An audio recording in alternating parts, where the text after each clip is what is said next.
Welcome to the video tutorial on how to build your planter box. Here you have the screws. Make sure that you grab all the screws.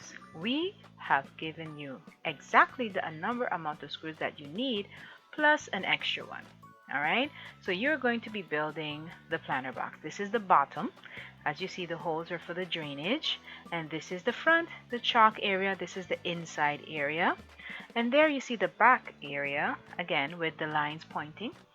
And then you see one side, again the arrows showing you where to go. And then you see the final side, screws on the outside and the arrows on the inside. So we are going to start with the sides. Make sure you look at the arrows. Make sure the up arrow is up and the left arrow is left. Then you flip it down. So then you have facing down, the arrow down, and the arrow on the side is pointing towards you. Alright, so then you're gonna grab your other side of the wood. So you will have one wood on the right hand side standing up but attempting to, and then you have the other wood, arrow pointing down, and the arrow on the side is facing you, your direction. Now you're gonna grab the back, arrow pointing down, and make sure you can see the arrow. So all arrows are on the inside. We've updated the designs to make sure that they also have written inside on them, so that everyone is clear on that. Make sure that the wood is flush to the other wood. Flush means that the wood is touching each other. If the wood is on the inside and not touching, not good.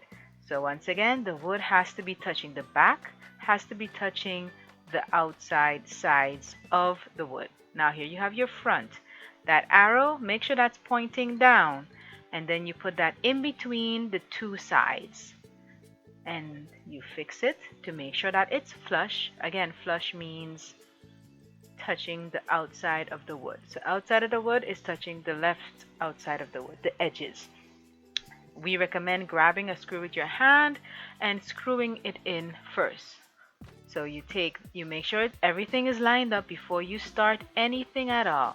So you can start with your hand, make sure you hold it in place, and then you grab your nifty screwdriver and you screw it in. Make sure that the holes are all lined up, and if everything is good, you would have successfully gotten your first screw in. Congratulations. Now we are on to screw 2. So you're gonna go with the hole below.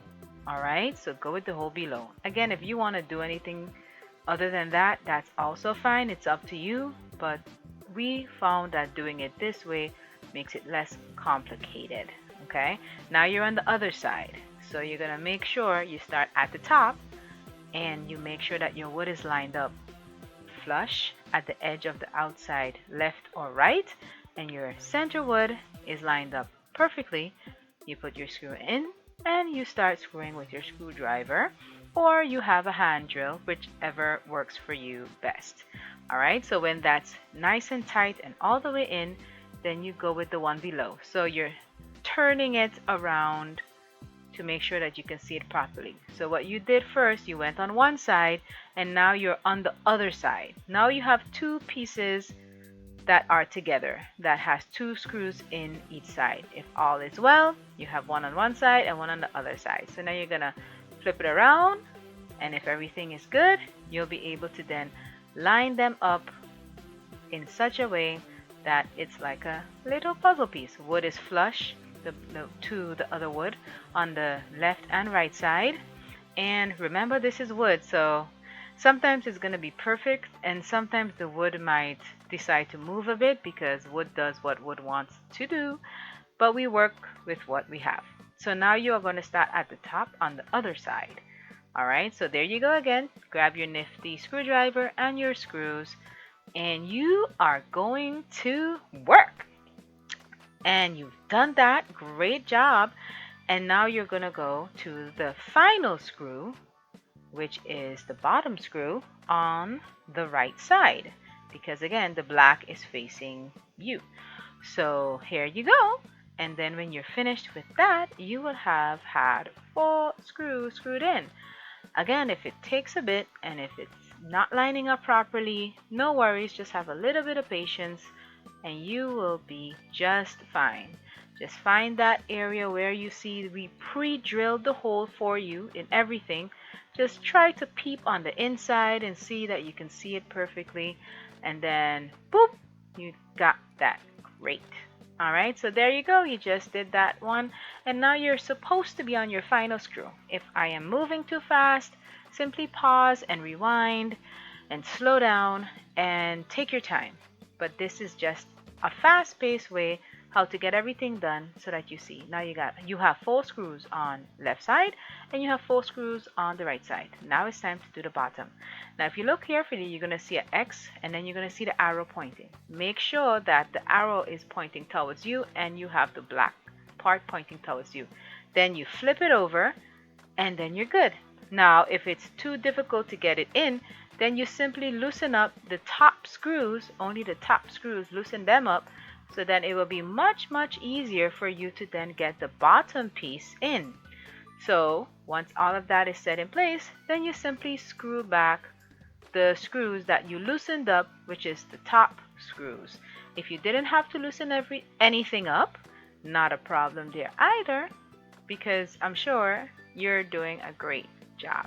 We are very proud of you. You are doing an awesome job. So here you see, instead of fast forwarding everything, you're actually seeing us take our time and make sure everything is together and stable and not moving around. And it's okay if you have a little bit of gap area, because again, what you can do is take the screw and just tighten it a little bit in the wood, and then that will lessen the gap.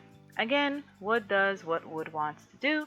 You just might happen to have a kit that is perfect and no holes and no opening, or you might. Remember, we cut everything by hand, so we are vulnerable basically to the only type of wood that we have here on St. Maarten, which is pine wood. So we work with what we have basically, people, and hopefully this works for you as well. Nonetheless, it is so much fun to do. So there you go, you're tightening all your screws. If this is you and you needed to loosen it up and tighten it back over, so you have successfully tightened all your screws on the left and on the right. Now it's time to tackle the bottom. So what we have done for you is to make sure that we've had the bottom areas circled, semicircled, so that way you would know exactly which holes to place the screws in, and then that would avoid you putting them in the holes that's actually for the drainage. We did a couple of mistakes with that with some clients before, so we had to indicate. In the future, we will definitely have more fancier ways to indicate where to put the screws, but for now, we're gonna just use our nifty marker and we're just gonna indicate where. So doing it like this, you're definitely not gonna get confused as to, hey, where must I put this? Which holes must I focus on? Much easier with just a simple marker, and everything is very well understood. So if all is well, which I believe it is, you would now be on your 3rd screw and doing great. So now you have one area firmly secure, and now you're going to be working on that final area, which is the back area. However, if you probably started to work in the front area, that's okay too. As you can see, the tiny little legs, which we painted gray, you can also take those off if you do not want those tiny legs, but we have them there because they elevated just 1 inch off, and it makes it look kind of very cool. We find it gives it a nice look. So everything is screwed in, everything is on point, the wood area and everything, and there you go. You have successfully put together your very first planter box.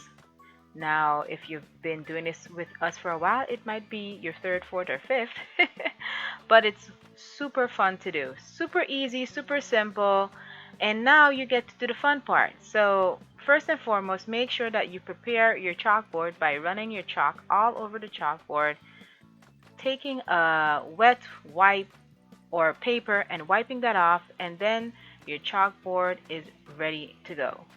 But for now, that's the end of the tutorial. We hope you had a great time. We had a great time teaching you what to do.